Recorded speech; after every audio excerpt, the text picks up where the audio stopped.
if you're an investor in this market, you know this year's been less than white. And we wanted to bring a speaker out that could give us a sense of why is this happening, where are we heading from here. So please welcome to the stage the astute investor, Brent Williams. He's probably getting his microphone on. Give it to him anyway. He's coming on.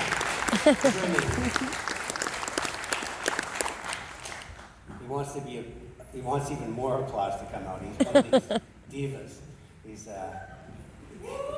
whoa! Yes! Things are getting thrown on the stage right now as we speak. Only wish, you know. Anyways, here he comes. There you go.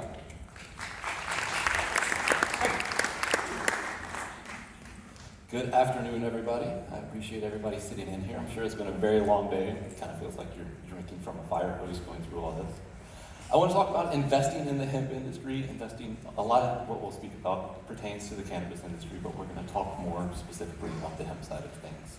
Just kind of what we'll go over, all the uses of hemp, the global market perspective, kind of an overview of all the different countries, the leading countries and what they're doing, the types of investments there is that you can make out there, the sectors within the industry, considerations, things that you can consider, and then the resources that we as a fund use to be able to help make our decisions. And then kind of wrap that up and put it all together.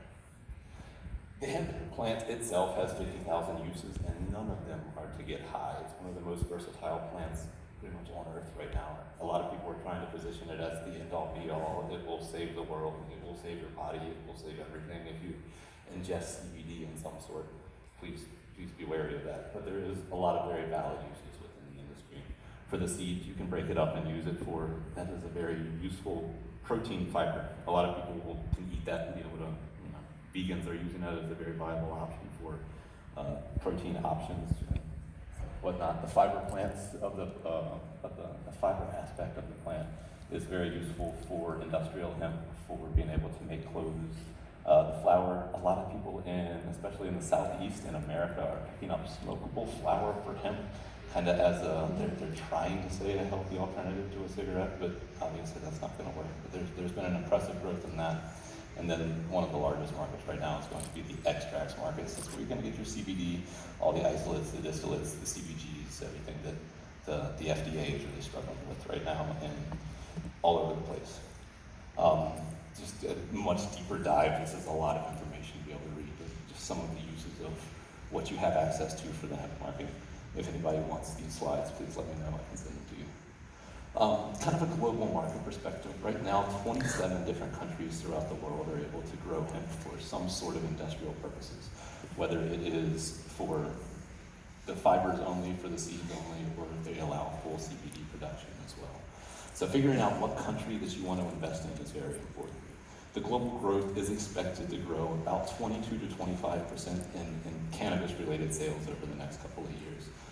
This year, or last year, it was at 3.74 billion. This year is on track to be a little over 4.5 billion, and it's still going to grow at another 25% estimated next year.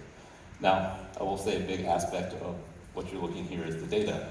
Data in this industry, since it is still very new, is sparse and not always consistent. So you have some places like Brightfield Group that are very generous in their estimations, and some places are a little bit more conservative.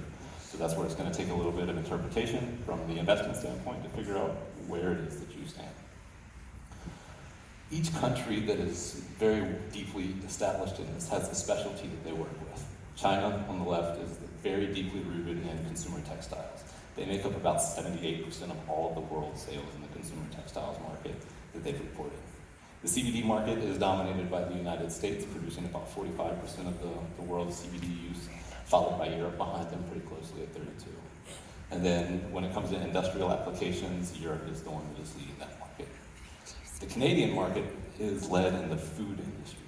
Canadian companies produce more food-based hemp products than anywhere else in the world. Yes, we do. Now we're going to come back to this inaccuracy in some of the data.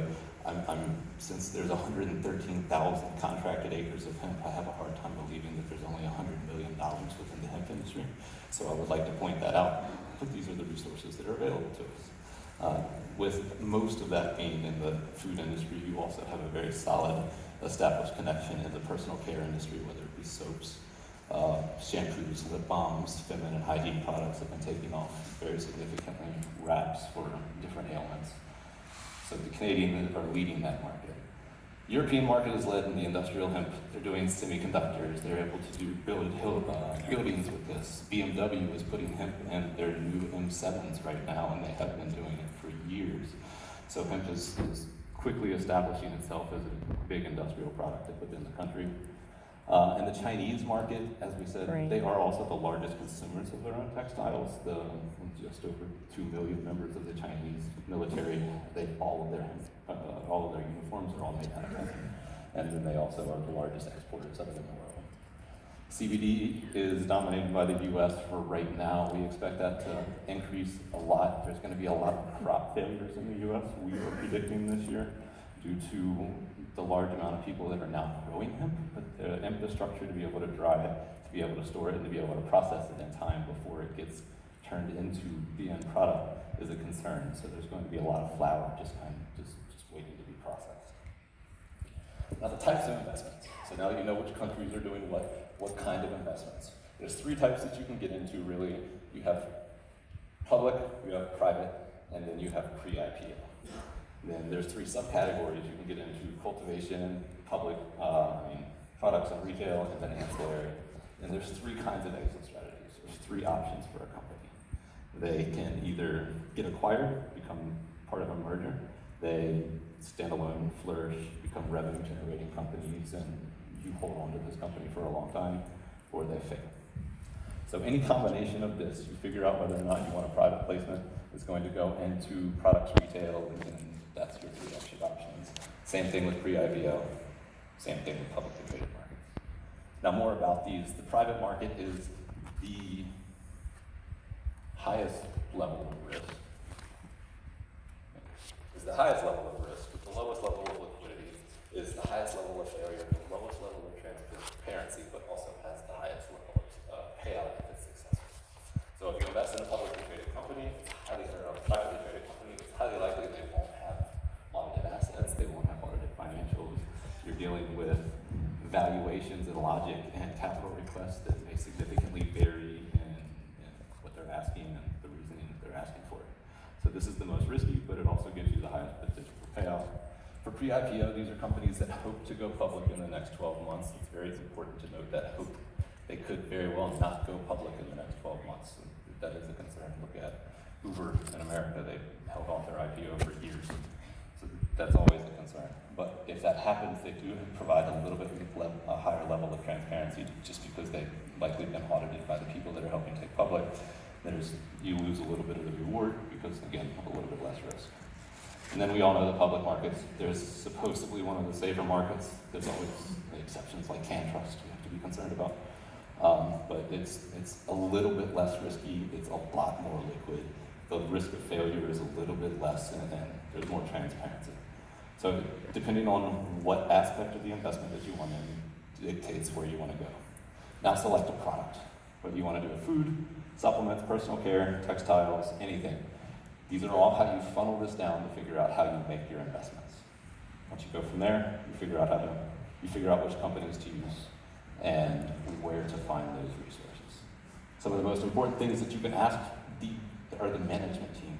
Since a lot of the privately held companies out there don't have audited financials, you're going to go with how professional the people are that you're working with. If you don't 100% trust them, if you wouldn't give them everything that you have, if there's even a slight hint of a red flag, then consider that.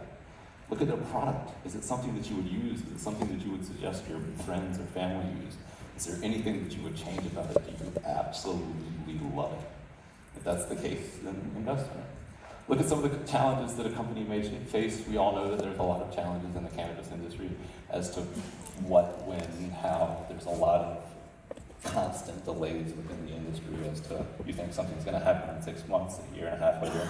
I'm sure many of us have experienced that. We're still waiting on it. Find their key investors. If they co-invest with some of the larger companies out there, then that could be a good starting point for you, where some of the other more successful venture capital funds out there have found success and they decide to go in this company. Maybe you can follow on their coattails. One of the first things we look at when it comes to financials is looking at their expenses. I don't really care about their projected revenues. I don't really care about their adjusted EBITDA or any kind of non-approved accounting measure. Their expenses are real. You can see what they're spending their money on. Are they having six-figure conference tables put in when they first go public? Is that going to be a concern of yours? And if they are public, look at the volume.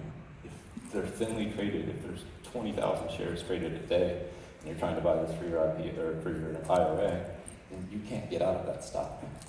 Right? These are all little things to be able to consider. There's very little available data when it comes to the privately traded companies, a little bit more for pre-IPO and a lot more for the public companies. It's just a matter of if they're not on one of the major exchanges, how valid is that data? Look at their exit strategy, look at the liquidity, and look at the warrants and convertible securities. That means companies can come in and buy significantly larger shares and dilute you out. The position is worth significantly less. This is a lot to consider when you're investing. When you're considering it, how do you find all that information? Again, public companies or private companies are hard to find. For the public companies in Canada, you use CEDAR. They are the investment agency's reporting location. That's where you go find all public filings for the publicly traded companies. SEC has EDGAR in America. Some of the news sources that we use 420 Intel for an editorial aggregator. They use a lot of people like the Motley Fool, and they'll republish people at other places throughout the country, just very relevant news sources. New Cannabis Ventures, over there, he's a good CPA that writes Hemp Industry Daily, focuses on the hemp industry. And then a personal plug, we write a newsletter at the beginning of every day with what we consider to be the most important, a summary of the most important news articles throughout the day. Now put it together and build your portfolio. Some considerations to put together. This is a high level of risk. It is very risky. You could lose a significant amount, as you've seen over the past 4 months in the stock market. It's gone down about 50%. There's companies like CanTrust that are gone down about 80%, could go out of business. You know, only invest what you can consider, what you can afford to lose, and consider your whole portfolio. If you have an IRA that's in significantly high-risk tech stocks, maybe consider taking some of the risk out of your portfolio and allowing this to be part of that. So that means diversify within the sectors. Don't go all in with one person. Never put all of your eggs in one basket. That is a very, very dangerous game to play. The ETF and stock game is a big conversation with people. I always suggest that if you have more than about $10,000, don't go with an ETF. Perhaps go with a stock that you can follow a little bit more closely. It's harder to diversify under that, but if you go with about 10 grand and you have $1,000 within each company, then that's a way to potentially diversify with more control. The ETFs haven't been the biggest friend to the cannabis markets and the hemp markets. And then, as we said, follow the co-owned companies. Remember, this is very volatile. You should trust your research and don't exit too soon. You find your exit whenever you're ready, but it's hard to be able to make that decision. So once you determine your geographical focus, you determine the investment type that you want to make, you figure out your product type, you research your selected companies, starting with vetting the management companies, you vet the team, you make your investment, and please monitor the performance. Again, don't overreact as volatility happens, and then you make your exit.